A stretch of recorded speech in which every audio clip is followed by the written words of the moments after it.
んにちは、もずくです。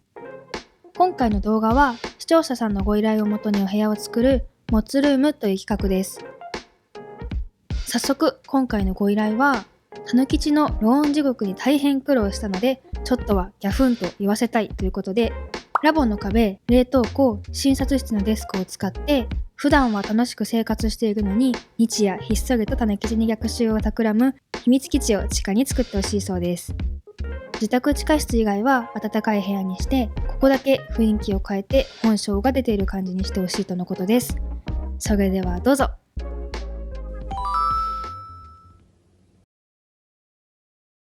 はい、ということで今回のテーマはめちゃくちゃ苦戦しました。この方ともう一人のお部屋のテーマがすごく素敵なんですけど、2つともなかなか難しくて決まった時から考えてはいたんですけど、ここまで時間がかかってしまいました。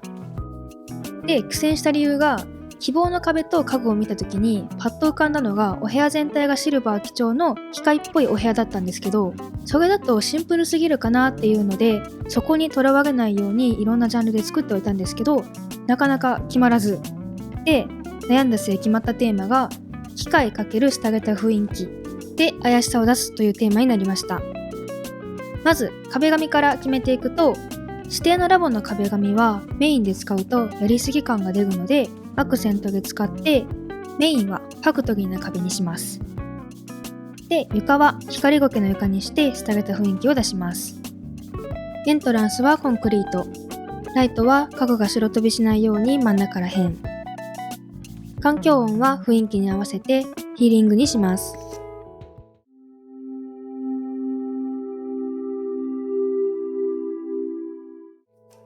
で、これでもまだラボの壁が全面に出ているので、もっと秘密のお部屋っぽくするために仕切り壁を3枚置いて壁の一部を隠します。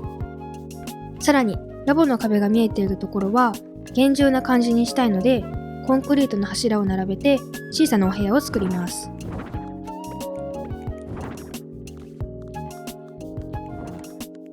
で、入り口には檻で扉を作って、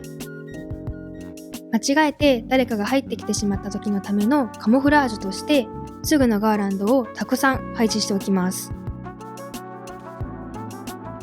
で、本当に隠す気あるのかっていうくらい隠しきれてはないんですけど、ちょっとでもカモフラージュになっているっていうのと床との雰囲気とも揃えてます。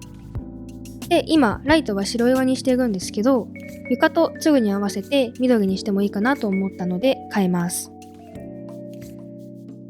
では次は家具を置いていきます。まず小さいお部屋の中に指定の診察室のデスクと事務椅子を置きます。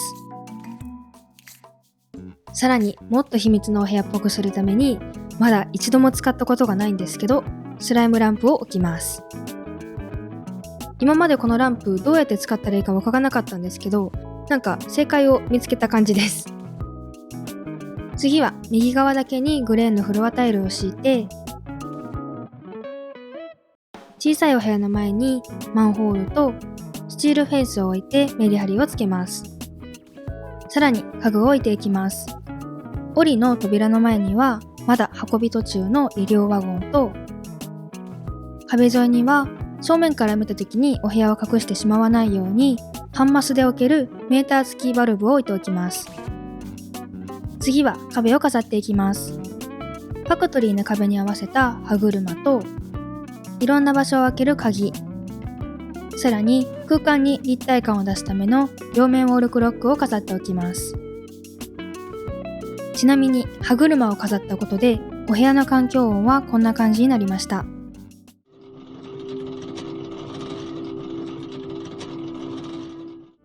で、まだこのままだとたぬきちに仕返しをするお部屋っぽさがないので、壁にたぬきちに関連する家具を飾ります。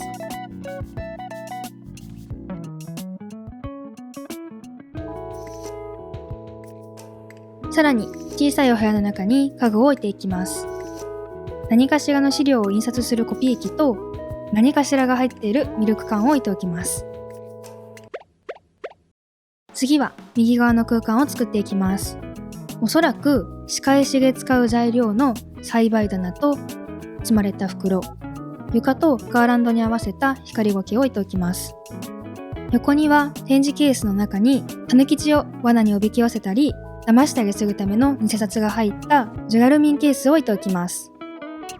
あとお部屋を分けてもいいかなと思ったんですけど、完全には分けずすごそうな機械を置いて手前と奥で分かれているように見せます。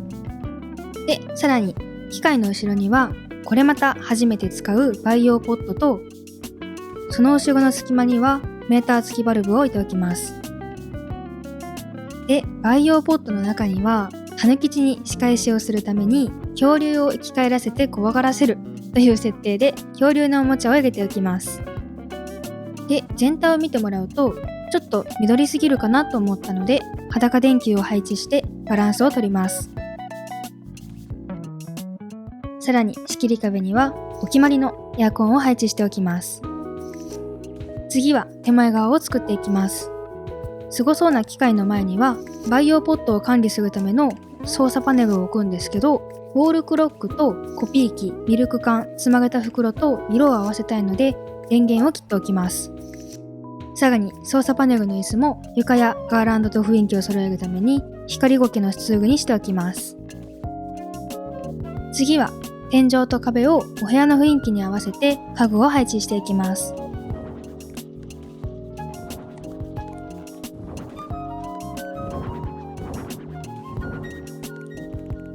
次は真ん中ら辺がまだ空いているので、指定の冷凍庫と動線のことを考えて散らばった紙を置いておきます。さらに栽培棚の前には高いところにあるものを取るための台としてゲームセンターの椅子を置いておきます。で、真ん中ら辺に立体感のあるものを置かない代わりに天井にシーリングファンを配置してバランスを取ります。最後に偽札をジュラルミンケースにしていたんですけど、もっと分かりやすくするためにお札の山に変えて、これでお部屋は完成です。完成までにかなり時間がダメや。完成までにかなり時間がかかってしまったけれども、時間をかけたからこそのクオリティになって、さらに使ったことがない家具を使ったことにより、また一段階成長できた気がするので満足。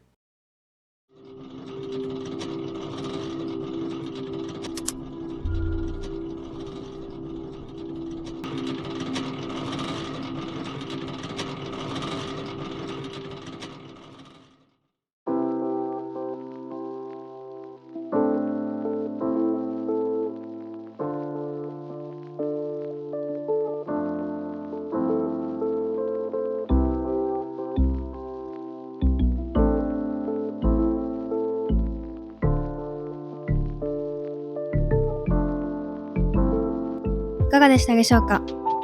今回は今までしたことがないテーマに初めて使う家具をたくさん使ってみたんですけど、なんとかたぬきちに仕返しをするための計画を立てるお部屋になったんじゃないかなと思います。募集した3部屋のうち2部屋はこれで完成したんですけど、残りの1部屋は違う企画の動画をいくつか挟んだ後にまた投稿したいと思います。最後まで見ていただきありがとうございました。よければ高評価とチャンネル登録、コメントもたくさんお待ちしております。